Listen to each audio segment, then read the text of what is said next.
You're starting on the front row tomorrow, but in terms of pace in that session today, did you think you would be closer to those in front of you around here or not? Yeah, no doubt. I think the session just ran away from us, to be honest. Q1 started off really well, a few tenths behind Ferrari, and I thought that was probably realistically where we was going to be, probably 3 to 7 tenths behind.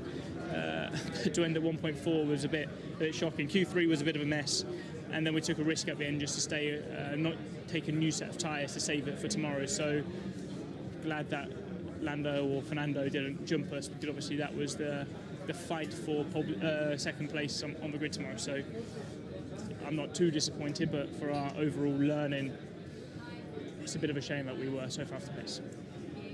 You say you saved a set of tyres for tomorrow. It had looked like it probably was going to be a set one stop around here, but do you think then your best option is to try something different with strategy?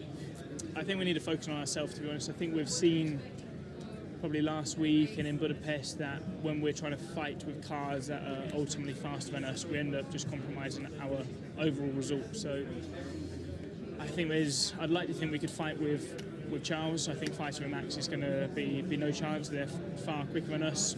Trying to stay ahead of Checo and Carlos, who are obviously coming from the back of the field. You know, the podium's got to be a minimum for us, but I hope we can have a clean start and at least put up a bit of a fight. You gave us a good prediction in Spa. You said Max would be up with the top 5 within lap 7.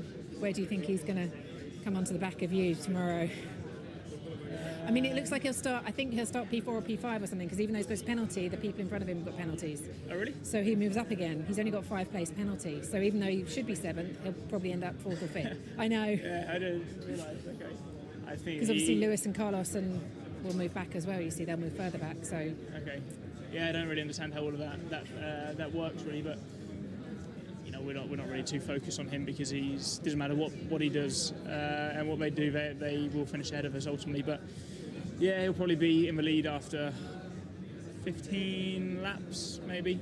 I don't think it's quite as easy to overtake here as it was in Spa, but with the pace they've got, they'll be slicing through. Thanks, George. Well done today.